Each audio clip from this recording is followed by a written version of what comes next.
American civil വാറിന് ശേഷമുള്ള കാലഘട്ടത്തെ അടിസ്ഥാനമാക്കി വയലൻസിന്റെ രാജാവായ ക്വന്റൻ ടറന്റിനോ സംവിധാനം ചെയ്ത വെസ്റ്റേൺ ക്രൈം ത്രില്ലറായ ദി ഹേറ്റ്ഫുൾ എയ്റ്റ് എന്ന മൂവിയാണ് ഞാൻ ഇന്ന് എക്സ്പ്ലെയിൻ ചെയ്യാൻ പോകുന്നത്. അപ്രതീക്ഷിതമായി ഉണ്ടാകുന്ന മഞ്ഞിൽ പല ഭാഗത്തു നിന്നുള്ള പല ആളുകൾ ഒരു സത്രത്തിൽ അഭയം തേടുന്നു. പോലീസും പട്ടാളവും ക്രിമിനൽസും എല്ലാം ഒരു ചുമരിനുള്ളിലായാൽ എന്തായിരിക്കും അവസ്ഥ? അധികാരവും വെറുപ്പും പകയും ഇരമ്പുന്ന ആ സത്രം ആരുടെയൊക്കെ ജീവൻ എടുക്കുമെന്ന് നമ്മൾക്ക് കണ്ടറിയാം.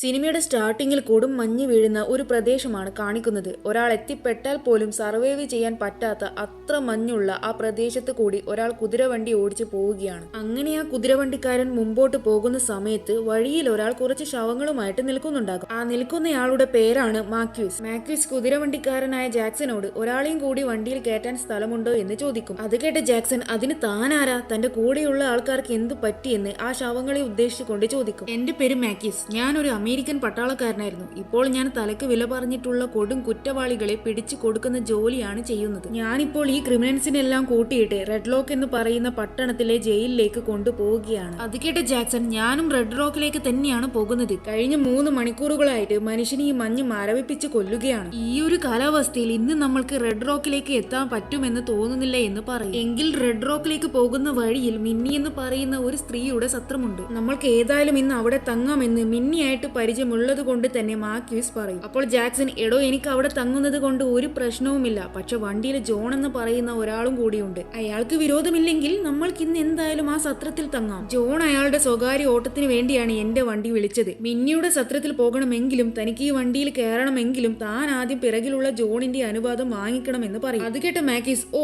ശരി എന്ന് പറഞ്ഞിട്ട് ജോണിന്റെ അടുത്തേക്ക് പോകും. ഈ ജോൺ എന്ന് പറയുന്ന ആളും മാക്യൂസിനെ പോലെ തന്നെ കുറ്റവാളികളെ പിടിച്ചു കൊടുക്കുന്ന ജോലി തന്നെയാണ് ചെയ്തുകൊണ്ടിരിക്കുന്നത്. ജോൺ മാക്യൂസിനോട് വണ്ടിയിൽ കയറിക്കോളൂ, പക്ഷേ കയറുന്നതിന് മുമ്പ് നിന്റെ കയ്യിലുള്ള തോക്ക് രണ്ടും നീ ആ കാണുന്ന കല്ലിന്റെ മുകളിൽ വെക്കണം, എന്നിട്ട് 2 കൈയും പൊക്കിയിട്ട് വന്നാൽ മതി എന്ന് പറയും. അങ്ങനെ ജോൺ പറഞ്ഞത് പ്രകാരം മാക്യൂസ് അവിടെയുള്ള കല്ലിൽ അവന്റെ കയ്യിലുള്ള തോക്ക് വെച്ചതിന് ശേഷം 2 കൈയും പൊക്കിക്കൊണ്ട് വരുന്ന സമയം ജോൺ മാക്യൂസിനോട് എടോ എനിക്ക് തന്നെ അറിയാം, താൻ കേണലല്ലേ? മാക്യൂസോ അങ്ങനെ എന്തോ അല്ലേ തന്റെ പേരെന്ന് ചോദിക്കും. അത് എന്റെ പേര് മാക്യൂസ് എന്നാണ്, എനിക്കും നിങ്ങളെ അറിയാം, നിങ്ങൾ ആരാച്ചാർ ജോൺ അല്ലേ? അത് കേട്ട് ജോൺ ആ അതെ, താൻ ഇപ്പോഴും ക്രിമിനൽ ഹണ്ടിങ് ചെയ്യുന്നുണ്ടല്ലേ, അത് പോട്ടെ തന്റെ കുതിരയ്ക്ക് എന്ത് പറ്റി എന്ന് ചോദിക്കും.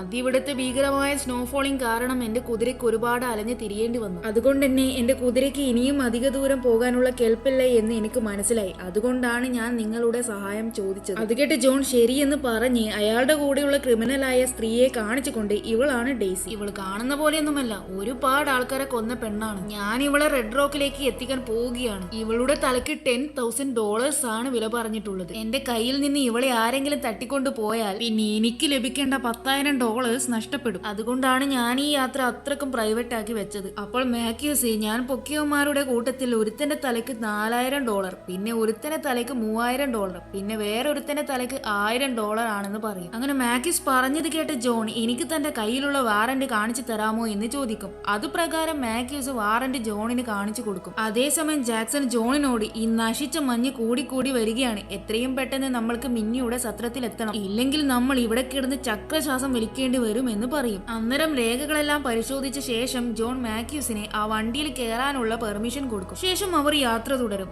ആ സമയം മഞ്ഞ് വീഴ്ച കൂടി വരുന്നുണ്ടാകും. അപ്പോൾ മാക്യൂസ് ഡെയ്സിയെ ഉദ്ദേശിച്ചുകൊണ്ട് നിങ്ങൾക്ക് ഇവിടെ തൂക്കി കൊല്ലുന്നതിൽ ഒരു വിഷമവും തോന്നുന്നില്ലേ എന്ന് ജോണിനോട് ചോദിക്കും. അത് കേട്ട ജോൺ ഒരിക്കലുമില്ല, ഇവളുടെ കഴുത്തിൽ കൊലക്കേറ് മുറുങ്ങുന്ന ശബ്ദം എനിക്ക് കേൾക്കണം, അതിനു വേണ്ടിയാണ് ഞാൻ കാത്തിരിക്കുന്നത്. അല്ല താൻ കൊണ്ടുപോകുന്ന പ്രതികളെയൊക്കെ തൂക്കി കൊല്ലുന്നത് കാണാൻ വേണ്ടിയിട്ട് താൻ കാത്തിരിക്കാറില്ലേ എന്ന് ചോദിക്കും. ഞാൻ പിടിക്കുന്ന പ്രതികളെ ഒന്നും തൂക്കി കൊല്ലാറില്ല, കാരണം ഞാൻ അവരെ ജീവനോടെ പിടിച്ചു കൊടുക്കാറില്ല. പ്രതികളെ ജീവനോടെ ഏൽപ്പിക്കുക എന്നത് വളരെ തലവേദന പിടിച്ച ഒരു പണിയാണ്. അത് മാത്രമല്ല അവരെ നിയമത്തിന് മുന്നിൽ എത്തിക്കുന്നത് വരെ ഒരു സമാധാനവും ഉണ്ടാകില്ല, ഉറക്കം പോയി കിട്ടും. ശേഷം ഡെയ്സിയോട് മാക്യൂസ് ജോണിനെ ഉദ്ദേശിച്ചുകൊണ്ട് പറയും, നിനക്കറിയാമോ ഇയാളെ എന്തുകൊണ്ട് ആരാച്ചാർ എന്ന് വിളിക്കുന്നതെന്ന്? കാരണം പിടികൂടുന്ന കുറ്റവാളികളെ ജീവനോടെയോ അല്ലാതെയോ കൊണ്ടുവരാമെന്നാണ് ഞങ്ങൾക്ക് അനുവദിച്ചു തന്നിട്ടുള്ള നിയമം. അതുകൊണ്ട് തന്നെ ഞാനും ബാക്കിയുള്ള ക്രിമിനൽ ഹണ്ടേഴ്സും പ്രതികളെ പിടികൂടി അവരെ വെടിവെച്ച് കൊന്നതിന് ശേഷം അവരുടെ ശവമാണ് കൊണ്ടു ചെന്ന് ഏൽപ്പിക്കാറ്. എന്നാൽ ജോൺ പിടിക്കുന്ന പ്രതികളെയെല്ലാം ജോൺ വെടിവെച്ച് കൊല്ലാറില്ല. മാത്രമല്ല ഇയാളുടെ പിടി വീഴുന്നത് ആരിലാണോ അയാൾക്ക് തൂക്ക് കയർ ഉറപ്പാണ്. അതെല്ലാം കേട്ട് ഡെയ്സി എടോ ഇയാളെ അത്ര തള്ളി പറയേണ്ട കാര്യമൊന്നുമില്ല, ശരിയാണ് ഇയാൾക്ക് നല്ല ചങ്കൂറ്റമുണ്ട്, പക്ഷെ ബുദ്ധിയുടെ കാര്യത്തിൽ ഇയാൾ പൊട്ടക്കിണറ്റിൽ കിടക്കുന്ന തവളയെ പോലെയാണെന്ന് പറയും. അത് കേട്ട് കലി വന്ന് ജോൺ അവളുടെ മോന്തയ്ക്ക് നോക്കി നോക്കി ഒന്ന് പൊട്ടിക്കും. അപ്പോൾ തന്നെ അവളുടെ മൂക്കിൽ നിന്നൊക്കെ ചോര വരാൻ തുടങ്ങും. ശേഷം ജോൺ, യുദ്ധകാലത്ത് നിങ്ങൾക്ക് എബ്രഹാം ലിങ്കൺ അയച്ച ഒരു കത്തുണ്ടായിരുന്നില്ലേ, അതൊന്ന് എനിക്ക് കാണിക്കാമോ എന്ന് മാത്യൂസിനോട് ചോദിക്കും. അതായത് അമേരിക്കയിൽ കറുത്തവർഗക്കാരെ അടിമകളാക്കി വെക്കണമെന്ന് സൗത്തിന്റെ പ്രഖ്യാപനത്തിനെതിരെ നോർത്ത് ഭാഗം പ്രതിഷേധമുണ്ടാക്കി. അതങ്ങനെ ആ രണ്ട് ഭാഗങ്ങൾ തമ്മിലുള്ള പോരാട്ടം സിവിൽ വാറിന് കാരണമായി. അന്നത്തെ ആ പോരാട്ടത്തിൽ മാത്യൂസ് നോർത്തിന്റെ ഭാഗത്ത് നിന്ന് യുദ്ധം ചെയ്തിട്ടുണ്ടായിരുന്നു. ആ സമയത്ത് നോർത്തിനെ അഥവാ യൂണിയനെ ലീഡ് ചെയ്തത് എബ്രഹാം ലിങ്കൺ ആയിരുന്നു. ആ സമയത്ത് തന്നെ മാത്യൂസിന് എബ്രഹാം ലിങ്കൺ കത്തുകൾ എഴുതാറുണ്ടായിരുന്നു. അതേ കത്ത് ഉദ്ദേശിച്ചുകൊണ്ടാണ് മാത്യൂസിനോട് ജോൺ ആ കത്ത് കാണിച്ചു തരാമോ എന്ന് ചോദിച്ചത്. ശേഷം മാത്യൂസ് ആ ലെറ്റർ ജോണിന് കാണിച്ചു കൊടുക്കും. ജോൺ ആ ലെറ്റർ കണ്ണൊടിക്കുന്ന സമയം ഡെയ്സി ദേഷ്യം കൊണ്ട് ആ ലെറ്ററിൽ തുപ്പും. അവളും അന്ന് നോർത്തിനെതിരായിരുന്നു. അതുകൊണ്ട് ദേഷ്യം ഇരച്ചു കയറിയ മാത്യൂസ് അവളുടെ മോന്ത നോക്കി ഒന്ന് പൊട്ടിക്കും. അടിയുടെ ആഘാതത്തിൽ ഡെയ്സി വണ്ടിയിൽ നിന്ന് തെറിച്ചു വീഴും. അതിനു പുറകെ ഡെയ്സിയെ ബന്ധിച്ച ആ ചങ്ങല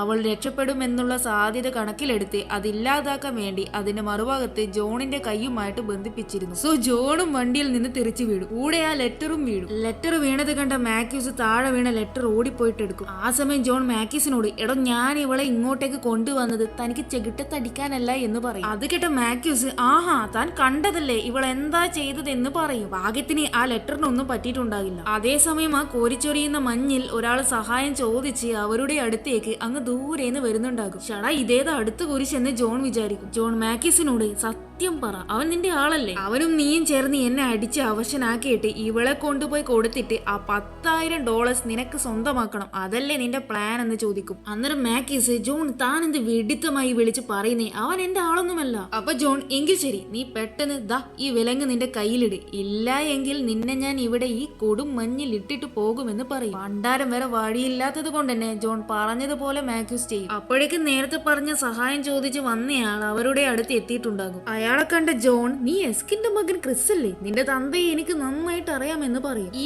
എസ്കിൻ ഒരു വിപ്ലവകാരിയാണ്. പുള്ളിക്കാരൻ ഒരു വലിയ ഗ്യാങ് തന്നെയുണ്ട്. അയാളും അയാളുടെ ഗ്യാങ്ങും അമേരിക്കയിൽ സിവിൽ വാർ നടന്ന സമയത്ത് യൂണിയൻ സോൾജേഴ്സിനെ തിരഞ്ഞു പേടിച്ച് കൊന്നിട്ടുണ്ടായിരുന്നു. അതുപോലെ കറുത്ത വർഗ്ഗക്കാരെ കൊന്നൊടുക്കുകയും ഉപദ്രവിക്കുകയും ആക്രമിക്കുകയും ചെയ്തിട്ടുണ്ടായിരുന്നു. ആ അതെ, ഞാൻ അയാളുടെ മകനാണെന്ന് ക്രിസ് പറയും. ജോൺ ക്രിസിനോട്, അല്ല നീ എന്താ ഇവിടെ എന്ന് ചോദിക്കും. അത് കേട്ട ക്രിസ്, ആക്ച്വലി ഞാൻ റെഡ് റോക്കിലെ പുതിയ ഷെരീഫാണ്. ഞാൻ ഇതുവരെ ചാർജ് എടുത്തിട്ടില്ല. സോ അതിനുവേണ്ടി ഞാൻ റെഡ് റോക്കിലേക്ക് പോവുകയായിരുന്നു. ബട്ട് പകുതിക്ക് വെച്ച് എന്റെ കുതിരയുടെ കാൽ മഞ്ഞ് മൂടിയ ഒരു കുഴിയിൽ പെട്ടുപോയി. എത്ര ശ്രമിച്ചിട്ടും അതിന്റെ കാൽ എനിക്ക് പുറത്തേക്ക് കൊണ്ടുവരാൻ പറ്റിയില്ല. ഞാനാണെങ്കിൽ ഇവിടെ പെട്ടും പോയി. അങ്ങനെ വേറെ വഴിയില്ലാത്തത് കൊണ്ടാണ് ഞാൻ നിങ്ങളുടെ സഹായം ചോദിച്ചതെന്ന് പറയും. ശേഷം ക്രിസ് സൂക്ഷിച്ചു നോക്കുമ്പോൾ അത് ക്രിമിനൽ ഹണ്ടേഴ്സ് ആയ ജോണും മാത്യൂസുമാണെന്ന് മനസ്സിലാകും. ക്രിസ് അവരോട്, ഓ നിങ്ങളായിരുന്നു, നിങ്ങൾ റെഡ് റോക്കിൽ എത്തി കുറ്റവാളികളെ കൊടുത്തു കഴിഞ്ഞാൽ അതിന്റെ ക്യാഷ് എണ്ണി തരേണ്ടത് ഈ ഞാനാ. റെഡ് റോക്ക് എന്റെ ഏരിയയാണ്. അപ്പോൾ നിങ്ങൾക്ക് ക്യാഷ് കിട്ടണമെങ്കിൽ എന്നെയും നിങ്ങൾ കൂടെ കൂട്ടിയേ ആകുള്ളൂ എന്ന് ക്രിസ് അവരോട് പറയും. ക്രിസ് പറഞ്ഞത് കേട്ടതോടെ ജോണിനെ ഈ മണ്ടൻ ഏതായാലും മാത്യൂസിന്റെ ആളല്ല എന്ന് മനസ്സിലാകും. അവൻ മാത്യൂസിനെ അണിയിച്ച വിലങ്ങ് അങ്ങ് അഴിച്ചു മാറ്റും. പക്ഷെ മാത്യൂസിനെ ക്രിസ് റെഡ് റോക്കിലെ ഷെരീഫ് ആണെന്ന് പറഞ്ഞതിൽ വിശ്വാസമുണ്ടാകില്ല. ബട്ട് ജോൺ ക്രിസ് അങ്ങനെയൊക്കെ പറഞ്ഞത് കൊണ്ട് അവനോട് വണ്ടിയിൽ കയറിക്കോ എന്ന് പറയും. അങ്ങനെ ഒറ്റയ്ക്ക് സുഖമായിട്ട് റെഡ് റോക്കിലേക്ക് പോകാമെന്ന് വിചാരിച്ച ജോണിന്റെ വണ്ടിയിൽ ഇപ്പോൾ 2 വള്ളികളും കയറി. വണ്ടിയിൽ നിന്ന് ജോൺ മാത്യൂസിനോട്, തന്റെ കയ്യിലുള്ള എല്ലാ ശവങ്ങൾക്കും കൂടി $8,000 കിട്ടില്ലേ, തന്റെ ആ പൈസ നഷ്ടപ്പെടാതിരിക്കാൻ വേണ്ടി ശവങ്ങൾക്കൊന്നും പറ്റാതെ നോക്കാനും അതുപോലെ ആരും മോഷ്ടിച്ചു കൊണ്ടുപോകാതിരിക്കാനും ഞാൻ സഹായിക്കാം. പകരം ദേ ഈ പെണ്ണ് ഡെയ്സി, ഇവളെ ആരും കൊണ്ടുപോകാതിരിക്കാൻ താൻ എന്നെയും ഹെൽപ്പ് ചെയ്യണം. ഡീലാണോ എന്ന് ചോദിക്കും. മറുപടിയായി, ഓ ഡീൽ ഡീൽ എന്ന് മാത്യൂസ് പറയും. ശേഷം ക്രിസ് മാത്യൂസിനെ ഉദ്ദേശിച്ചുകൊണ്ട്, ഈ മാത്യൂസിന്റെ തലക്ക് $30,000 വിലയിട്ട കാര്യം നിങ്ങൾക്കറിയാമോ എന്ന് ചോദിക്കും. അതെന്താ? വേറൊന്നുമല്ല, സൗത്തായിട്ട് സിവിൽ വാർ നടന്ന സമയത്ത് ഇയാൾ സൗത്തിലെ ഒരുപാട് പേരെ കൊന്നിട്ടുണ്ടായിരുന്നു. ആ സമയത്ത് സൗത്ത് ആർമിക്കാർ ഇങ്ങേരെയും ഇങ്ങേരുടെ കൂട്ടത്തിലെ കുറെ എണ്ണത്തിനെയും അവരുടെ ക്യാമ്പിനകത്ത് തടവിലാക്കി. എന്നാൽ എങ്ങനെയൊക്കെയോ ആ തടവിൽ നിന്ന് മാത്യൂസ് രക്ഷപ്പെട്ടു. തുടർന്ന് ഇയാൾ ആ ക്യാമ്പ് കത്തിച്ച് നശിപ്പിക്കുകയും തുടർന്ന് അവിടെ ഉണ്ടായ കുറെ വെള്ളക്കാരായ ആർമികളെ കൊന്നൊടുക്കുകയും ഉണ്ടായി. 47 പേരെയായിരുന്നു ഈ മഹാൻ കൊന്നൊടുക്കിയത്. അതിൽ കറുത്ത വർഗ്ഗക്കാരും ഉണ്ടായിരുന്നു. സ്വന്തം കൂട്ടത്തിൽപ്പെട്ട ആൾക്കാർ ആ ക്യാമ്പിൽ ഉണ്ടായിരുന്നെന്ന് അറിഞ്ഞിട്ടും ഇയാളുടെ പക തീർക്കാൻ വേണ്ടി അവരെ അടക്കം കുരുതി കൊടുത്തു. അപ്പോൾ അതിന്റെ പ്രതികാരം എന്നോണം മാത്യൂസിനെ പിടിച്ചു കൊടുക്കുന്നയാൾക്ക് സൗത്ത് ആർമി $30,000 പാരിതോഷികമായി പ്രഖ്യാപിക്കുകയുണ്ടായി. അതുകൂടാതെ യുദ്ധം കഴിഞ്ഞിട്ടും ഇയാൾ സൗത്തിലെ ഒരുപാട് പേരെ കൊന്നതുകൊണ്ട് ഇയാളെ നോർത്ത് ആർമി പുറത്താക്കി എന്ന് ക്രിസ് പറയും. അപ്പോൾ മാത്യൂസ്, മിണ്ടാതെ ഒരു മൂലക്ക് ഇരുന്നോളാം, ഇല്ലെങ്കിൽ ഈ തോക്ക് നിന്റെ വായിൽ വെച്ച് പൊട്ടിക്കുമെന്ന് ക്രിസിനോട് പറയും. അതിനുശേഷം അവരെല്ലാവരും മിന്നിയുടെ ബോബിയുടെ സത്രത്തിലെത്തും. ആ സമയത്ത് ബോബ് എന്ന് പറയുന്ന ഒരുത്തൻ അവിടെ ഉണ്ടാകും. ജാക്സൺ, ഞങ്ങൾക്ക് ഈ സത്രത്തിലേക്ക് വരേണ്ടതല്ലായിരുന്നു, പക്ഷേ ഈ നശിച്ച മഞ്ഞ് കാരണമാണ് ഞങ്ങൾക്ക് അപ്രതീക്ഷിതമായി ഇവിടേക്ക് വരേണ്ടി വന്നതെന്ന് പറയും. എന്നിട്ട് ജാക്സൺ, മിന്നി അകത്തുണ്ടോ എന്ന് ചോദിക്കും. അപ്പോൾ ബോബ്, ഇല്ല, മിന്നിയും അവളുടെ ഹസ്ബൻഡ് സ്വീറ്റ് ഡേവും ഇവിടെ ഇല്ല. സോ അവർ വരുന്നത് വരെ ഇവിടുത്തെ കാര്യങ്ങളെല്ലാം നോക്കാൻ വേണ്ടി എന്നെ ഏൽപ്പിച്ചിട്ടാണ് ഉള്ളതെന്ന് പറയും. അന്നേരം ജോൺ ബോബിനോട് ഈ കുതിരകളെയൊക്കെ മാറ്റി കെട്ടാൻ വേണ്ടി പറയും. അപ്പോൾ ബോബ്, നല്ല മഞ്ഞായതുകൊണ്ട് തന്നെ എന്നെ കൊണ്ട് ഇത് ഒറ്റയ്ക്ക് ചെയ്യാൻ പറ്റുമെന്ന് തോന്നുന്നില്ല, എനിക്ക് ആരുടെയെങ്കിലും സഹായം വേണമെന്ന് പറയും. അത് മനസ്സിലാക്കിയ ജോൺ ക്രിസിനെയും മാത്യൂസിനെയും ഉദ്ദേശിച്ചുകൊണ്ട് വണ്ടിയിൽ 2 മാരണങ്ങളുണ്ട്, അവർ നിന്നെ ഹെൽപ്പ് ചെയ്യുമെന്ന് പറയും. അതിനുശേഷം ജോൺ ഡെയ്സിയും കൂട്ടിയിട്ട് സത്രത്തിനകത്തേക്ക് കയറും. അപ്പോൾ അതിനകത്ത് വേറെ 3 പേരുണ്ടാകും. ജോൺ അവരോട് 3 പേരോടുമായിട്ട് നിങ്ങൾ എപ്പോഴാണ് ഇവിടെ എത്തിയതെന്ന് ചോദിക്കും. അപ്പോൾ ആ കൂട്ടത്തിലുണ്ടായിരുന്ന ഓസ്വാൾഡോ എന്ന പേരുള്ള ഒരാൾ, ഞങ്ങൾ ഇവിടെ വന്നിട്ട് ഏകദേശം 40 മിനിറ്റോളം ആയി എന്ന് പറയും. അന്നേരം ജോൺ അവിടെ ഉണ്ടായിരുന്ന ഒരു തൊപ്പി ധരിച്ച ആളെ ഉദ്ദേശിച്ചുകൊണ്ട് ഇവനാണോ നിങ്ങളുടെ ഡ്രൈവർ എന്ന് ചോദിക്കും. അപ്പോൾ ഓസ്വാൾഡ്, അല്ല, ഡ്രൈവർ ഇതല്ല, ഞങ്ങളുടെ ഡ്രൈവർ അവന്റെ കാമുകിയെ കാണാൻ വേണ്ടിയിട്ട് ഇവിടുന്ന് നേരത്തെ പോയി. അല്ല, നിങ്ങളുടെ ജോലി എന്താണെന്ന് ചോദിക്കും. അത് കേട്ട് ജോൺ താനൊരു ക്രിമിനൽ ഹണ്ടർ ആണെന്ന് പറഞ്ഞ് പരിചയപ്പെടുത്തും. അപ്പോൾ ഓസ്വാൾഡ്, നിങ്ങളുടെ കയ്യിൽ അതിനുള്ള വാറണ്ട് ഉണ്ടോ? അല്ല, നിങ്ങൾ പറഞ്ഞത് ശരിയാണോ എന്ന് ഉറപ്പിക്കാൻ വേണ്ടിയിട്ടാണ്, കാരണം ഈ പെണ്ണിനെ നിങ്ങൾ തട്ടിക്കൊണ്ടു വന്നതാണോ എന്ന് ഞങ്ങൾക്കറിയില്ലല്ലോ എന്ന് പറയും. അങ്ങനെ ജോൺ, പിന്നെന്താ, കാണിച്ചു തരാമെന്ന് പറഞ്ഞ് അവന്റെ കയ്യിലുള്ള വാറണ്ട് ഓസ്വാൾഡിന് കാണിച്ചു കൊടുക്കും. അപ്പോൾ ഓസ്വാൾഡ്, ഇനി ഞാൻ എന്നെ പരിചയപ്പെടുത്താമെന്ന് പറഞ്ഞിട്ട് അയാൾ റെഡ് റോക്കിലെ ആരാച്ചാറാണെന്ന് പറയും. അതേസമയം മറുഭാഗത്ത് ക്രിസും മാത്യൂസും ജാക്സണും കൂടി ബോബിന്റെ കൂടെ കുതിരകളെ പാർപ്പിക്കുന്ന കുതിരാലയത്തിലേക്ക് പോകും. അപ്പോൾ ജാക്സൺ ബോബിനോട് കുതിരകൾക്ക് ഇടയ്ക്കിടയ്ക്ക് തീറ്റയും വെള്ളവും കൊടുക്കേണ്ടതുണ്ട്, അതിനാൽ ഇവിടെ വന്ന് ഇടയ്ക്കിടയ്ക്ക് നോക്കേണ്ടതുമുണ്ട്. എന്നാൽ ശക്തമായ കാറ്റും മൂടൽമഞ്ഞും ഉള്ളത് കൊണ്ട് തന്നെ സത്രം തൊട്ട് ഇവിടെ വരെ എല്ലാ സമയത്തും വരിക എന്നുള്ളത് കുറച്ച് ബുദ്ധിമുട്ടുള്ള കാര്യമാണ്. അതിനാൽ അവിടം തൊട്ട് ഇവിടം വരെ എളുപ്പത്തിൽ വരാൻ വേണ്ടിയിട്ട് ഞാനൊരു വടം വയ്ക്കട്ടെ, അങ്ങനെയാകുമ്പോൾ അത് പിടിച്ച് എളുപ്പം അങ്ങോട്ടും ഇങ്ങോട്ടും വരികയും പോവുകയും ചെയ്യാമെന്ന് പറയും. ശേഷം ജാക്സൺ അത് ചെയ്യാൻ വേണ്ടിയിട്ട് ക്രിസിനെയും കൂട്ടിയിട്ട് അവിടുന്ന് പോകും. അതേസമയം മറുഭാഗത്ത് ജോൺ നേരത്തെ നമ്മൾ കണ്ട തൊപ്പി ധരിച്ച ആളെ പരിചയപ്പെടാൻ വേണ്ടി പോകും. അയാളുടെ പേര് ജൊഗേജ് എന്നായിരിക്കും. ജോൺ ജൊഗേജിനോട് നിങ്ങൾ റെഡ് റോക്കിലേക്ക് എന്തിനാ പോകുന്നതെന്ന് ചോദിക്കും. അപ്പോൾ ജൊഗേജ്, അതിന് ഞാൻ റെഡ് റോക്കിലേക്കല്ല, റെഡ് റോക്കിന്റെ 4 മൈൽ അപ്പുറമുള്ള ഒരു സ്ഥലത്തേക്ക് എന്റെ അമ്മയെ കാണാൻ വേണ്ടിയിട്ട് പോവുകയാണ്. ഞാൻ കൗബോയ് ആണ്, ഞാനൊരു വലിയ യാത്ര കഴിഞ്ഞു വരുന്ന വഴിയാണ്. ഞാൻ എന്റെ അമ്മയ്ക്ക് ക്രിസ്മസ് ആയതുകൊണ്ട് തന്നെ സമ്മാനങ്ങൾ കൊടുക്കാൻ വേണ്ടി അവിടേക്ക് പോവുകയാണെന്ന് പറയും. അത് കഴിഞ്ഞ് ജോൺ അവിടെ ഉണ്ടായിരുന്ന ഒരു അപ്പൂപ്പനെ പരിചയപ്പെടാൻ വേണ്ടിയിട്ട് പോകും. അദ്ദേഹം ഒരു ജനറൽ ആയിരുന്നു, പേര് സാൻഫോർഡ്. ജോണിനെ കണ്ട സാൻഫോർഡ്, എനിക്ക് തന്നോട് സംസാരിക്കാനൊന്നും താല്പര്യമില്ല എന്ന് പറയും. അപ്പോഴേക്ക് സത്രം തൊട്ട് കുതിരാലയം വരെ വടം വെച്ച് സെറ്റ് ആക്കിയിട്ട് ക്രിസും ജാക്സണും അവിടെ എത്തും. അങ്ങനെ ക്രിസ് അവിടെയുള്ള ഓസ്വാൾഡിനെ പരിചയപ്പെടും. എന്നിട്ട് ഓസ്വാൾഡിനോട്, നിങ്ങൾ റെഡ് റോക്കിലെ ആരാച്ചാറാണെന്നല്ലേ പറഞ്ഞത്, നിങ്ങളുടെ അടുത്ത് അതിന്റെ വാറണ്ട് ഉണ്ടോ, എങ്കിൽ അതൊന്ന് കാണിക്കുന്നു പറയും. അപ്പോൾ ഓസ്വാൾഡ് മടി കൂടാതെ അത് എടുത്ത് കാണിച്ചു കൊടുക്കും. അത് കാണിച്ചതിന് ശേഷം ഓസ്വാൾഡ് ക്രിസിനോട്, നിങ്ങളുടെ കയ്യിലാണോ എബ്രഹാം ലിങ്കൺ എഴുതിയ ആ കത്തുള്ളതെന്ന് ചോദിക്കും. അത് കേട്ട ക്രിസ് ഞെട്ടലോടെ, ആര്, എന്ത് എന്ന് ചോദിക്കും. അപ്പോൾ ഓസ്വാൾഡ്, എബ്രഹാം ലിങ്കണില്ലേ, പ്രസിഡന്റ്, അല്ല, നിങ്ങളുടെ കൂട്ടത്തിൽ ആരുടെയോ കയ്യിൽ അദ്ദേഹത്തിന്റെ കത്തുണ്ടെന്നുള്ള കാര്യം ജോൺ പറയുന്നത് കേട്ടു എന്ന് പറയും. അത് കേട്ട ജോൺ, ആ ലെറ്റർ ഉള്ളത് അവന്റെ കയ്യിലല്ല, പുറത്തുള്ള മാത്യൂസ് എന്ന് പറയുന്ന ആളുടെ കയ്യിലാണെന്ന് പറയും. മറുഭാഗത്ത് മാത്യൂസ്, മിന്നിയും സീഡേവും അകത്തുണ്ടോ എന്ന് ബോബിനോട് ചോദിക്കും. അപ്പോൾ ബോബ്, ഇല്ല, അവർ അകത്തില്ല,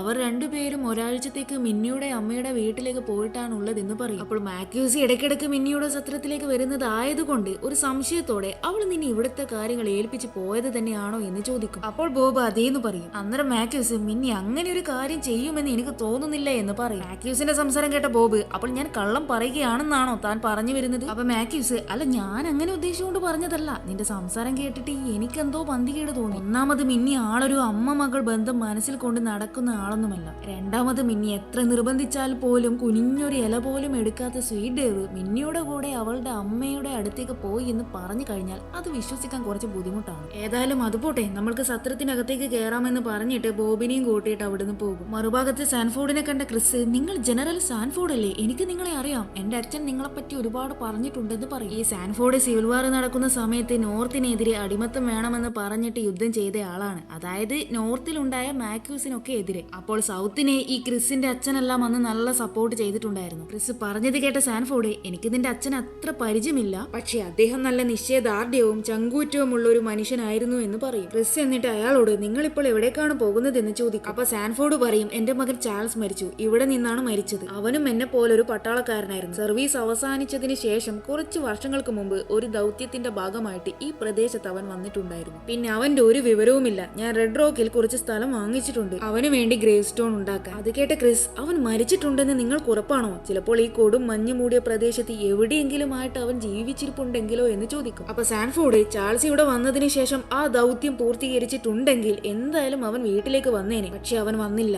അതിന്റെ അർത്ഥം ചാൾസ് മരിച്ചെന്ന് തന്നെയാണെന്ന് പറയും. അതേസമയം ബോബും മാക്യൂസും സത്രത്തിന്റെ അകത്തേക്ക് കയറും. എന്നിട്ട് മാക്യൂസ് ബോബിനോട്, ഇവിടെ തൊപ്പി ധരിച്ച ആൾക്കാരുണ്ടല്ലോ ബോബേ, എന്റെ ഓർമ്മ ശരിയാണെങ്കിൽ മിന്നിക്ക് ഈ തൊപ്പി ധരിച്ച ആൾക്കാരെ അകത്തേക്ക് കയറ്റുന്നത് ഇഷ്ടമല്ല. സാധാരണ അവൾ അവരോട് തൊപ്പി അഴിച്ചു മാറ്റാൻ പറയാറുണ്ടെന്ന് പറയും. അത് കേട്ട ബോബ്, എടോ താൻ എന്തൊക്കെയാ പറയുന്നേ? ഇന്ന് നല്ല തണുപ്പുണ്ട്, അതുകൊണ്ടാണ് ഞങ്ങൾ എല്ലാവരും തൊപ്പി ധരിച്ചിട്ടുള്ളത്. അതില്ലാതെ എങ്ങനെ ഈ തണുപ്പത്ത് ഞങ്ങൾ കഴിയുമെന്ന് പറയും. ശേഷം മാക്യൂസ് സാൻഫോർഡിനോട്, നിങ്ങൾ സിവിൽ വാർ നടന്ന സമയത്ത് നോർത്തിനെതിരായിട്ട് യുദ്ധം ചെയ്ത ആളല്ലേ? ഞാനും ഉണ്ടായിരുന്നു ആ യുദ്ധത്തിൽ. പക്ഷെ ഞാൻ നിങ്ങളുടെ ശത്രുപക്ഷത്തായിരുന്നു, അതായത് നോർത്തിന്റെ കൂടെ. അന്ന് നിങ്ങൾ ഞങ്ങളുടെ സൈന്യത്തിലുള്ള കുറെ കറുത്ത വർഗ്ഗക്കാരെ ബന്ദികളാക്കി. പക്ഷെ നിങ്ങൾ കുറച്ചുപേരെ മാത്രമേ ക്യാമ്പിലേക്ക് കൊണ്ടുപോയിട്ടുണ്ടായിരുന്നുള്ളൂ. അതെന്താ എന്ന് ചോദിക്കും. ഇല്ല, ഞങ്ങൾ എല്ലാവരെയും ക്യാമ്പിലേക്ക് കൊണ്ടുപോയിട്ടില്ല. കാരണം അവരെ തീറ്റിക്കാനുള്ള ഭക്ഷണം ഞങ്ങളുടെ പക്കൽ ഇല്ലായിരുന്നു. പകരം ഞങ്ങൾ അവരെ ഒരു സ്ഥലത്ത് കൊണ്ടുപോയിട്ട് വെടിവെച്ച് കൊന്നു എന്ന് വളരെ ദേഷ്യത്തിൽ സ്റ്റാൻഫോർഡ് പറയും. ഇങ്ങേർക്ക് ഒന്നാമത് കറുത്ത വർഗ്ഗക്കാരെ കണ്ടുകൂടാ. അത് കേട്ട് ദേഷ്യം വന്ന മാക്യൂസ് അവന്റെ കയ്യിലുള്ള തോക്കെടുത്ത് സാൻഫോർഡിനെ കൊല്ലാൻ നോക്കുമ്പോൾ ഇതിങ്ങനെ പോയി കഴിഞ്ഞാൽ പ്രശ്നമാകുമെന്ന് മനസ്സിലാക്കിയ ഓസ്വാൾഡ്, ജെന്റിൽമാൻ, നിങ്ങൾ ദയവ് ചെയ്ത് യുദ്ധത്തിന്റെ കാര്യം സംസാരിച്ച് വെറുതെ ഓരോ പൊല്ലാപ്പ് ഉണ്ടാക്കരുതെന്ന് അവരോട് പറയും. എന്നിട്ട് ഓസ്വാൾഡ് മാക്യൂസിനോട് സാൻഫോർഡിനെ ഉദ്ദേശിച്ചുകൊണ്ട്, ഇയാൾ നിരായുധനാണ്. അങ്ങനെ ഒരാളെ നിങ്ങൾ ഇപ്പോൾ കൊന്നാൽ റെഡ് റോക്കിൽ എത്തിക്കഴിഞ്ഞാൽ എനിക്ക് നിങ്ങളെ തൂക്കിലേറ്റേണ്ടി വരും. അതുകൊണ്ട് മിണ്ടാതെ ഇവിടെ ഇരുന്നോളണം എന്ന് പറയും. അതിനുശേഷം ജോൺ മാക്യൂസിനോട് ആ ഡീലിനെ പറ്റി എഗെയിൻ സംസാരിക്കും. അതായത് ഇവരെല്ലാം ഈ സത്രത്തിൽ എത്തുന്നതിന് മുമ്പ് ജോൺ മാക്യൂസിനോട്, നിങ്ങളുടെ ശവശരീരങ്ങൾ റെഡ് റോക്കിൽ എത്തുന്നത് വരെ ഭദ്രമായി ഞാൻ സൂക്ഷിക്കാം. പകരം ഡേസിയെ റെഡ് റോക്കിലേക്ക് എത്തുന്നത് വരെ മാക്യൂസിനോട് അവളെ സുരക്ഷിതമായി നോക്കണമെന്ന് പറഞ്ഞ ആ ഡീൽ ജോൺ ഓസ്വാൾഡിനെയും ബോബിനെയും മറ്റാൾക്കാരെയും ഉദ്ദേശിച്ചുകൊണ്ട് ആ കൂട്ടത്തിൽ ഒരുത്തൻ ഡേസിയുടെ ആളാണെന്ന് തോന്നുന്നു. അതുകൊണ്ട് തന്നെ ഇവളെ രക്ഷപ്പെടുത്തി കൊണ്ടുപോകാൻ വേണ്ടിയിട്ട് അവർ നമ്മൾ എന്ത് ചെയ്യാൻ മടിക്കില്ല എന്ന് പറയും. ജോൺ പറഞ്ഞത് കേട്ട മാക്യൂസ്, എടോ താൻ വെറുതെ ഇല്ലാത്ത കാര്യങ്ങൾ പറയണ്ട എന്ന് പറയും. പക്ഷെ ജോൺ അപ്പോഴും പറഞ്ഞത് തിരിച്ചെടുക്കില്ല എന്ന ഭാവത്തിൽ തന്നെയായിരിക്കും. ശേഷം ജോൺ ഓസ്വാൾഡിനോടും ബോബിനോടും അവിടെയുള്ള സാൻഫോർഡിനോടും ഒക്കെ ആയിട്ട്, ഇതാണ് ഡേസി, ഇവളെ ജീവനോടെയോ അല്ലാതെയോ നിയമത്തിന് മുമ്പിൽ പിടിച്ചു കൊടുത്തു കഴിഞ്ഞാൽ എനിക്ക് $10,000 കിട്ടും. അതുപോലെ ആ കാശ് ആരുമായിട്ട് എനിക്ക് പങ്കിടാൻ യാതൊരു താല്പര്യവുമില്ല. ആർക്കെങ്കിലും ഉള്ളിൽ അങ്ങനെ ഒരു ധാരണയുണ്ടോ എന്ന് ചോദിക്കും. അപ്പൊ അവർക്കെല്ലാവർക്കും താൻ അവളെ എന്ത് കുന്തമെങ്കിലും ചെയ്യും, ഞങ്ങൾക്ക് ആർക്കും ഒരു കുഴപ്പവുമില്ല എന്ന മൈൻഡിലായിരിക്കും. എന്നാൽ ജോണിനെ അവരെ ആരെയും കണ്ണടച്ച് വിശ്വസിക്കാൻ പറ്റുന്നില്ല. അതുകൊണ്ട് തന്നെ മുൻകരുതൽ എടുക്കുന്നതാണല്ലോ നല്ലതെന്ന് പറഞ്ഞിട്ട് ജോൺ ജോഗേജോന്റെ അടുത്ത് പോയിട്ട് ജോഗേജനോട് അവന്റെ കയ്യിലുള്ള തോക്ക് തരാൻ ആവശ്യപ്പെടും. അതികേട്ട ജോഗേജോ, ഷടാ ഞാനെന്ത് തെറ്റ് ചെയ്തിട്ട് എന്നോട് ചോദിക്കുന്നത്? ദാണ്ടെ ഓസ്വാൾഡിന്റെ കയ്യിലും ഒരു തോക്കുണ്ടല്ലോ, എന്തുകൊണ്ടാ താൻ അയാളോട് ചോദിക്കാത്തത്? അപ്പോൾ ജോൺ, നിന്റെ കയ്യിലെ തോക്ക് വാങ്ങിയതിന് ശേഷം ഞാൻ നേരെ ഓസ്വാൾഡിന്റെ അടുത്ത് പോയിട്ട് അവന്റെ തോക്കും വാങ്ങി വെക്കുമെന്ന് പറയും. അതേസമയം ജോണിനെ സപ്പോർട്ട് ചെയ്യാൻ എന്നോണം മാക്യൂസ് ജോഗേജിന്റെ കഴുത്തിൽ കത്തി വെച്ച് ഭീഷണിപ്പെടുത്തിക്കൊണ്ട് നിന്റെ കയ്യിലുള്ള തോക്ക് തന്നോ എന്ന് പറയും. അങ്ങനെ ജോഗേജ് അവന്റെ കയ്യിലുള്ള തോക്ക് കൊടുക്കും. ദെൻ ജോൺ ഓസ്വാൾഡിന്റെ അടുത്ത് പോയിട്ട് തോക്ക് ചോദിക്കും. ഓസ്വാൾഡ് മടി കൂടാതെ അവന്റെ കയ്യിലുള്ള തോക്ക് കൊടുക്കും. ശേഷം തോക്കിലുള്ള ബുള്ളറ്റ്സ് എല്ലാം ഒരു ബക്കറ്റിലാക്കിയിട്ട് ജോൺ ജാക്സനോട് ഈ ബക്കറ്റ് ചായപ്പിൽ കൊണ്ടുപോയി വെക്കാൻ പറയും. ദെൻ അന്ന് രാത്രി എല്ലാവരും ഭക്ഷണം കഴിക്കുന്ന സമയം ജോണിനും ഡേസിക്കും അവരുടെ കൈകളിൽ വിലങ്ങുള്ളതിനാൽ മര്യാദയ്ക്ക് ഭക്ഷണം കഴിക്കാൻ പറ്റുന്നുണ്ടാകില്ല. സോ ജോൺ ഡേസിയോട്, തൽക്കാലം ഞാൻ നിന്റെ വിലങ്ങ് അഴിക്കാം എന്ന് പറയും. കഴിക്കുന്നതിനിടയിൽ ക്രിസ്, ഡേസിയെ പോലൊരു പെണ്ണിനെ കൊല്ലുന്നതിൽ നിങ്ങൾക്ക് ഒരു വിഷമവും തോന്നുന്നില്ലേ എന്ന് ഓസ്വാൾഡിനോട് ചോദിക്കും. അത് കേട്ട ഓസ്വാൾഡ് ഇല്ല എന്ന് പറയും. അപ്പോൾ ജോണ്, കുറ്റകൃത്യങ്ങൾ ചെയ്യുന്ന ഇവരെ പോലെയുള്ള നെറികെട്ട വർഗ്ഗങ്ങളെ കൊല്ലുന്നതിൽ ഒരു തെറ്റുമില്ല. അങ്ങനെയുള്ള കുറ്റവാളികൾക്കൊക്കെ തൂക്കുകയർ വാങ്ങി കൊടുക്കേണ്ടത് തന്നെയാണെന്ന് പറയും. അന്നേരം ഓസ്വാൾഡ് മാക്യൂസിനോട്, ജോൺ പറഞ്ഞല്ലോ നിങ്ങളുടെ കയ്യിൽ എബ്രഹാം ലിങ്കൺ അയച്ച കത്തുണ്ടെന്ന്, അതൊന്ന് കാണിച്ചു തരാമോ എന്ന് ചോദിക്കും. അത് കേട്ട ക്രിസ്, എന്ത് എബ്രഹാം ലിങ്കണോ? The president of the united states? ഇയാൾക്ക് കത്തെഴുതിയെന്നോ? അതും പറഞ്ഞ് പരിഹസിച്ചുകൊണ്ട് ജോണിനോട്, നോർത്ത് ആർമി ശിക്ഷയും നൽകി സൈന്യത്തിൽ നിന്ന് പുറത്താക്കിയ മാക്യൂസിനാണോ പ്രസിഡന്റായ എബ്രഹാം ലിങ്കൺ കത്തെഴുതി എന്ന് നിങ്ങൾ പറഞ്ഞു വരുന്നത്? എടോ, നിങ്ങളല്ലാതെ ആരെങ്കിലും ഈ മാക്യൂസ് പറഞ്ഞ തള്ളൊക്കെ വിശ്വസിക്കുമോ എന്ന് ചോദിക്കും. അത് കേട്ട ജോൺ ഒരു ഞെട്ടലോടെ മാക്യൂസിനോട്, ക്രിസ് പറഞ്ഞത് സത്യമാണോ എന്ന് ചോദിക്കും. അതെ സത്യമാണ്, കാരണം വൈറ്റ് പീപ്പിൾ ഞങ്ങളെ എപ്പോഴും ഉപദ്രവിക്കാനാണ് ശ്രമിക്കാറ്. ഉപദ്രവിക്കുക മാത്രമല്ല എന്നെ പോലെയുള്ള കറുത്ത വർഗ്ഗക്കാരെ കൊല്ലുകയും ചെയ്തിട്ടുണ്ടായിരുന്നു. എന്നാൽ എന്റെ കയ്യിൽ അമേരിക്കൻ പ്രസിഡന്റായ എബ്രഹാം ലിങ്കൺ എഴുതിയ കത്തുണ്ടെന്ന് അവർ അറിഞ്ഞു കഴിഞ്ഞാൽ എന്നെ ബഹുമാനിക്കുകയും ഉപദ്രവിക്കാതിരിക്കുകയും ചെയ്യുമെന്ന് എനിക്ക് തോന്നിയത് കൊണ്ടാണ് അങ്ങനെയൊക്കെ ഇല്ലാത്ത കഥ ഞാൻ ഉണ്ടാക്കിയതെന്ന് പറയും. ശേഷം അവിടുന്ന് എഴുന്നേറ്റ് മാക്യൂസ് സാൻഫോർഡിനോട്, നിങ്ങളുടെ മകൻ കുറച്ച് വർഷങ്ങൾക്ക് മുമ്പ് ഇവിടെ വന്നിട്ടുണ്ടായിരുന്നു എന്ന് പറയും. അത് കേട്ട അയാൾ, നിനക്കെന്റെ മകനെ അറിയാമോ എന്ന് മാക്യൂസിനോട് ചോദിക്കും. അറിയാം, എനിക്ക് അവനെ നന്നായി അറിയാം. അവൻ മരിച്ച ദിവസം വരെ അറിയാം. നിങ്ങൾക്കറിയാമോ, എന്നെ നേരിട്ട് കണ്ട ദിവസമായിരുന്നു അവന്റെ അവസാന നിമിഷം. അവനെ ഞാൻ കൊന്നു എന്ന് മാത്യൂസ് പറയും. അതേസമയം മറുഭാഗത്ത് നിന്ന് ബോബ് പിയാനോ വായിക്കുന്നുണ്ടാകും. ആ സമയം മാത്യൂസ് മെല്ലെ അവന്റെ കയ്യിലുണ്ടായിരുന്ന തോക്ക് സാൻഫോർഡിന്റെ അടുത്ത് കൊണ്ടുപോയി വെക്കും. സൗത്ത് ആർമി മാത്യൂസിന്റെ തലക്ക് $30,000 വില പറഞ്ഞിട്ടുണ്ടായിരുന്നല്ലോ. ആ സമയത്ത് സ്റ്റാൻഫോർഡിന്റെ മകനായ ചാൾസും അവന്റെ സംഘവും സൗത്തിന് വേണ്ടിയിട്ട് മാത്യൂസിനെ അന്വേഷിച്ച് ഇപ്പൊ അവർ ഉള്ള ആ സ്ഥലത്തേക്ക് വന്നിട്ടുണ്ടായിരുന്നു. ശേഷം മാത്യൂസ് തുടർന്ന് പറയും, കഷ്ടകാലം എന്നല്ലാതെ എന്ത് പറയാൻ, എന്റെ തോക്കിന് മുമ്പിൽ തന്റെ മകനും അവന്റെ സംഘവും മുട്ടുകുത്തി പേടിച്ച് കരഞ്ഞു. തന്റെ മകൻ എന്നോട് എന്താ പറഞ്ഞതെന്ന് അറിയാമോ? അവൻ ഇവിടുന്ന് വിട്ടയക്കുകയാണെങ്കിൽ പിന്നെ ഈ പരിസരത്ത് അവൻ വരില്ല എന്ന്. ഞാൻ അവനെ ഒഴിച്ച് അവന്റെ ഫ്രണ്ട്സിനെ എല്ലാം വിട്ടയച്ചു. കാരണം എന്താണെന്ന് അറിയോ? അവൻ ഒരു തെറ്റ് ചെയ്തു. അതെന്താണെന്നോ? അവൻ തന്റെ മകനാണെന്നുള്ള സത്യം എന്നോട് പറഞ്ഞു. പണ്ട് താൻ എന്നെ പോലെയുള്ള ബ്ലാക്ക് പീപ്പിളിനെ ആക്രമിച്ചതും കൊന്നതും ഞാൻ മറന്നിട്ടില്ല. ആ ദേഷ്യമെല്ലാം ഞാൻ തന്റെ മകനോട് തീർത്തു. മാത്യൂസ് ചാൾസിനെ എന്താ ചെയ്തതെന്ന് വെച്ചാൽ തണുത്തുറഞ്ഞ മഞ്ഞിൽ വിവസ്ത്രനാക്കി ചാൾസിനെ കുറെ ദൂരം നടത്തി. മാത്രമല്ല മാത്യൂസ് ചാൾസിനെ അബ്യൂസും ചെയ്തു. എന്നിട്ട് അവനെ കൊന്നു. എന്നാൽ ഇതൊക്കെ കേട്ട് ദേഷ്യവും സങ്കടവും വന്ന സാൻഫോർഡ് മാത്യൂസ് നേരത്തെ അവിടെ കൊണ്ടുവച്ച തോക്കെടുത്ത് അവന് നേരെ ഷൂട്ട് ചെയ്യാൻ നോക്കും. ആ സമയം മാത്യൂസ് വേഗം അയാളെ തിരിച്ച് ഷൂട്ട് ചെയ്ത് അയാളെ അങ്ങ് കൊല്ലും. അതായത് സാൻഫോർഡിനെ കണ്ടപ്പോൾ തന്നെ മാത്യൂസിന് മനസ്സിലായിട്ടുണ്ടായിരുന്നു അയാൾ സൗത്ത് ആർമിയുടെ ആളാണെന്നും അടിമത്തത്തിന് വേണ്ടി പോരാടിയിട്ടുണ്ടെന്നും അതുപോലെ അയാൾ കറുത്ത വർഗ്ഗക്കാരെ കൂട്ടത്തോടെ കൊന്നൊടുക്കിയിട്ടുണ്ടായിരുന്നു എന്നും. അന്നേരം മുതലേ മാത്യൂസ് സാൻഫോർഡിനെ ഒന്ന് കയ്യിൽ കിട്ടാൻ വേണ്ടി കാത്തിരിക്കുകയായിരുന്നു. മാത്യൂസ് സാൻഫോർഡിന്റെ അടുത്ത് തോക്ക് വെച്ചത് എന്തുകൊണ്ടാണെന്ന് വെച്ചാൽ നേരത്തെ ഓസ്വാൾഡ് പറഞ്ഞിട്ടുണ്ടായിരുന്നല്ലോ മാത്യൂസിനോട്, നിരായുധനായ ഒരാളെ കൊല്ലുകയാണെങ്കിൽ നിന്നെ എനിക്ക് തൂക്കിലേറ്റേണ്ടി വരുമെന്ന്. എന്നാൽ ഇപ്പൊ നേരെ തിരിച്ചാണല്ലോ സംഭവിച്ചത്. സാൻഫോർഡിന്റെ കയ്യിൽ ഇപ്പൊ തോക്ക് ഉണ്ടായിരുന്നല്ലോ. അത് വെച്ച് മാത്യൂസിനെ അയാൾ ഷൂട്ട് ചെയ്യാൻ നോക്കുമ്പോഴാണല്ലോ മാത്യൂസ് അയാളെ തിരിച്ച് ഷൂട്ട് ചെയ്തത്. പിന്നീട് സാൻഫോർഡിന്റെ ബോഡി ജൊഗേജും ജാക്സണും പുറത്ത് കൊണ്ടുപോയി കളയും. മറുഭാഗത്ത് ജോണിനോട് ഡെയ്സി ഞാൻ ദാ ആ ഗിറ്റാർ വായിച്ചോട്ടെ എന്ന് ചോദിക്കും. അന്നേരം സാൻഫോർഡ് മരിക്കുന്നതിന്റെ 15 മിനിറ്റ് മുമ്പുള്ള കാര്യം കാണിക്കും. അതായത് മാത്യൂസ് സാൻഫോർഡിനോട് സംസാരിക്കുന്ന സമയത്ത് അവിടെയുള്ള ആരോ ഒരാൾ അവർക്കുണ്ടാക്കിയ കാപ്പിയിൽ വിഷം ചേർത്തിട്ടുണ്ടായിരുന്നു. എന്നാൽ അത് കണ്ടത് ഡെയ്സി മാത്രമാണ്. ശേഷം പ്രസന്റ് ആണ് കാണിക്കുക. ഗിറ്റാർ എടുക്കട്ടെ എന്ന് ചോദിച്ച ഡെയ്സിയോട് ഗിറ്റാർ മാത്രം എടുത്താൽ മതി, അവിടെയുള്ള തോക്കെങ്ങാനും എടുത്താൽ നിന്റെ തല ഞാൻ അടിച്ച് പൊളിക്കും എന്നായിരിക്കും ജോണിന്റെ മറുപടി. അങ്ങനെ ഡെയ്സി ഗിറ്റാർ എടുത്തിട്ട് അത് വെച്ച് നന്നായിട്ട് പാട്ടുപാടും. ആ സമയം ജാക്സൺ സാൻഫോർഡിന്റെ ബോഡി പുറത്ത് കൊണ്ടുപോയി ഇട്ടതിന് ശേഷം അകത്തേക്ക് വരും. എന്നിട്ട് അവൻ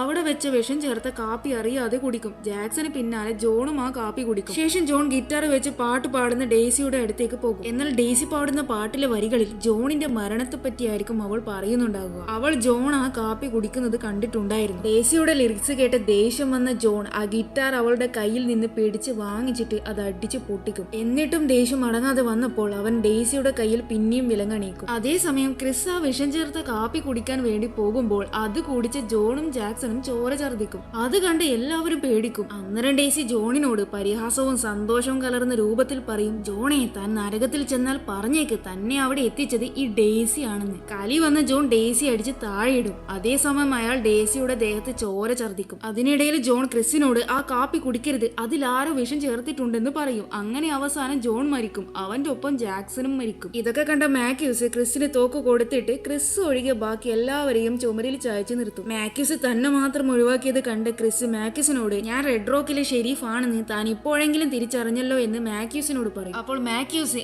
അതൊന്നും എനിക്കറിയില്ല, പക്ഷെ എന്തായാലും ആ കാപ്പിയിൽ വിഷം ചേർത്തത് നീയല്ല. കാരണം നീയാണ് അത് ചെയ്തതെങ്കിൽ നീ ഒരിക്കലും ആ കാപ്പി കുടിക്കാൻ മുതിരില്ലായിരുന്നു. എനിക്കുറപ്പാണ് ഈ കൂട്ടത്തിലുള്ള ആരോ ഒരാളാണ് ഇതിന്റെ പിറകിലെന്ന്. ദെൻ മാത്യൂസ് അവരോട് നിങ്ങളിൽ ആരോ ഒരാൾ ഡെയ്സിയുടെ കൂട്ടാളിയാണ്, സത്യം പറഞ്ഞു, ആരാ ആ കാപ്പിയിൽ വിഷം ചേർത്തതെന്ന് ചോദിക്കും. എന്നാൽ എല്ലാവരും ഞങ്ങളല്ല എന്ന് മറുപടി പറയും. എന്നിട്ട് മാത്യൂസ് ദാ അവിടെ കിടക്കുന്ന ആ ചെയർ കണ്ടോ, അത് സീഡ് ഡേവിന്റെ മാത്രമാണ്, അതിൽ വേറെ ആരും ഇരിക്കുന്നത് പോലും അവൻ ഇഷ്ടമല്ല. എന്നാൽ കുറച്ചു നേരം മുമ്പ് അതിൽ ഇരുന്ന സമയത്ത് ഞാൻ തന്നെ ഒരു നിമിഷം വിചാരിച്ചു പോയി, ഈ ചെയറിൽ അവൻ വേറെ ആരെയും ഇരുത്താറില്ലല്ലോ എന്ന്. ഇനിയിപ്പോൾ അവൻ മിന്നിയുടെ കൂടെ പോയിട്ടുണ്ടെങ്കിൽ തന്നെ ആ ചെയർ എടുക്കാതെ അവൻ പോകില്ല, അത് ഉറപ്പാണെന്ന് പറഞ്ഞുകൊണ്ട് അതിലുണ്ടായിരുന്ന തുണി എടുത്ത് മാറ്റും. അന്നേരം ചെയറിൽ ചോരയുണ്ടാകും. മാത്യൂസ് തുടർന്ന് പറയും, മിന്നിയും സ്വീറ്റ് ഡേവും മിന്നിയുടെ അമ്മയെ കാണാൻ വേണ്ടിയിട്ട് എവിടെയും പോയിട്ടില്ല, അവർ ഇവിടെ ഏതോ ഭാഗത്ത് മരിച്ചു കിടപ്പുണ്ട്. ഈ ഓസ്വാൾഡ് ഒക്കെ യഥാർത്ഥ ആരാച്ചാരായ ഓസ്വാൾഡിനെ കൊന്നിട്ട് അയാളുടെ കയ്യിലുണ്ടായിരുന്ന രേഖകളൊക്കെ അടിച്ചു മാറ്റി സ്വയം ഓസ്വാൾഡ് ആണെന്ന് പറഞ്ഞ് അഭിനയിക്കുകയാണ്. അത് കേട്ട ബോബ് സാൻഫോർഡിനെ ഉദ്ദേശിച്ചുകൊണ്ട് ആ കിളവൻ മരിക്കുന്ന സമയത്ത് ഞാൻ പിയാനോ വായിക്കുകയായിരുന്നു, അതുകൊണ്ട് തന്നെ ഞാനല്ല എന്തായാലും ആ കാപ്പിയിൽ വിഷം ചേർത്തതെന്ന് പറയും. അപ്പോൾ മാത്യൂസ് അതിന് നീയാണ് കാപ്പിയിൽ വിഷം ചേർത്തതെന്ന് ഞാൻ പറഞ്ഞില്ലല്ലോ, എനിക്ക് തോന്നുന്നത് നീ ആ വിഷം ചേർത്ത ആളുടെ കൂട്ടാളിയാണെന്നാണ്. എന്നിട്ട് നിങ്ങൾ രണ്ടുപേരും ചേർന്ന് മിന്നിയെ മിന്നിയെയും സി ഡേവിനെയും അതുപോലെ ഇവിടെ ഉണ്ടായിരുന്ന മറ്റ് സന്ദർശകരെയെല്ലാം കൊന്നുകളഞ്ഞു. എന്നിട്ട് ജോൺ ഡേസിയെ ഈ സത്രത്തിലേക്ക് കൊണ്ടുവരുന്നത് വരെ നിങ്ങൾ കാത്തിരുന്നു ഡേസിയെ രക്ഷിക്കാൻ വേണ്ടി. ജോൺ ഒറ്റയ്ക്കായതുകൊണ്ട് തന്നെ അവനെ പെട്ടെന്ന് കൊല്ലാമെന്ന് നിങ്ങൾ വിചാരിച്ചു. എന്നാൽ നിങ്ങളുടെ എല്ലാ പ്രതീക്ഷകൾ തെറ്റിച്ചുകൊണ്ട് ഞാനും ക്രിസും ഇതിനിടയിൽ എങ്ങോട്ടേക്ക് കയറി വരുമെന്ന് നിങ്ങൾ വിചാരിച്ചിട്ടില്ല. കൂടാതെ ജോണിനെ കൊല്ലുന്നത് ആരും അറിയാതിരിക്കാൻ വേണ്ടിയിട്ടാണ് നിങ്ങൾ മിന്നിയും സി ഡേവിനെയും കൊന്നു കളഞ്ഞതെന്ന് പറയും. എന്നിട്ട് അവരെ നീ തന്നെയാണ് കൊന്നതെന്ന് ബോബിനോട് പറഞ്ഞിട്ട് തോക്കെടുത്ത് ബോബിന്റെ തലയ്ക്ക് ഷൂട്ട് ചെയ്ത് അവനെ അങ്ങ് കൊല്ലും. ബോബിന്റെ തല രണ്ടായി ചിതറും. ശേഷം മാക്യൂസ് ഓസ്വാൾഡിനോടും ജോഗേജിനോടും ബോബ് മരിച്ചു, ഇനി അവശേഷിക്കുന്നത് നിങ്ങൾ 2 പേര് മാത്രമാണ്. നിങ്ങളിൽ ആരോ ഒരാളാണ് ആ കാപ്പിയിൽ വിഷം ചേർത്തത്. സത്യം പറഞ്ഞോ? ഇല്ല എന്നുണ്ടെങ്കിൽ ഞാൻ ഈ വിഷം ചേർത്ത കാപ്പി കുടിപ്പിച്ച് ഈ ഡേസി അങ്ങ് കൊല്ലുമെന്ന് പറയും. ആ സമയം ജോഗേജ് ഞാനാണ് അത് ചെയ്തതെന്ന് പറയും.